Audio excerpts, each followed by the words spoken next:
the last thing you choose at the dessert table. You could try adding fruit or whipped cream to make it more interesting, but that's got nothing on these beautiful creations from Mexico and Vietnam. These jiggly and tasty works of art take gelatin to the next level. But how is gelatin made? And why was it used during the Napoleonic Wars? How is it connected to cough syrup? Grab a quick treat and we'll bounce back with your answers. Come on, that was a good one. Jell-O may be one of those foods that you associate with your grandma, but the history of our wiggly friend is anything but boring. Gelatin's origins have been traced back to the 15th century, and some people say it existed long before then. Medieval Britons boiled cattle hooves for hours, then separated the solidified gel from the top of the water to extract the collagen. That gel was tasteless and odorless, but because it took so long to make, it was a food only the rich could afford. By late 1600, France caught on to the nutritional value of gelatin. During the Napoleonic Wars, France faced a food shortage caused by a blockade, so the French military used gelatin as a source of protein. The still flavorless gel was usually combined with other foods until 1897. Pearl Waite, a cough syrup business owner, experimented by adding fruit syrups to gelatin.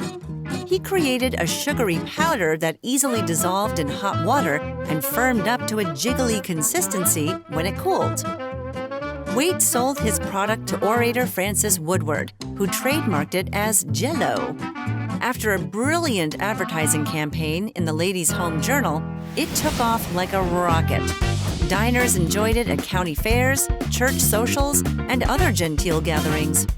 The wobbly food became even more popular with the rise of home refrigerators. Before long, it became fashionable to serve Jello-based desserts for fancy occasions. People started to get creative in the ways they presented the dessert. They used their cookie cutters to make cute shapes and added all sorts of fruits and even vegetables to it. Vegetables? They are not my people. Next, the flavors became a little exotic. In 1942, the Southern Coca-Cola salad was launched by replacing some of the liquid in a congealed salad with the soda. It was wildly popular. After all, what could be more American than Coke and Jello? But the coolest and most highly evolved form of gelatin might be these dazzlingly beautiful cakes. In Mexico, Jello has become something of an art form. It's a way for food artists to show their incredible imaginations and creativity. Gelatin cakes, or gelatinas as they're known, are a Mexican specialty. You can find them in any shape, size, or color you can imagine. And they're everywhere, sold by street vendors, bakeries, and restaurants. It's a tradition that's been going strong since the 1940s. They're a must-have for birthdays served alongside the cake.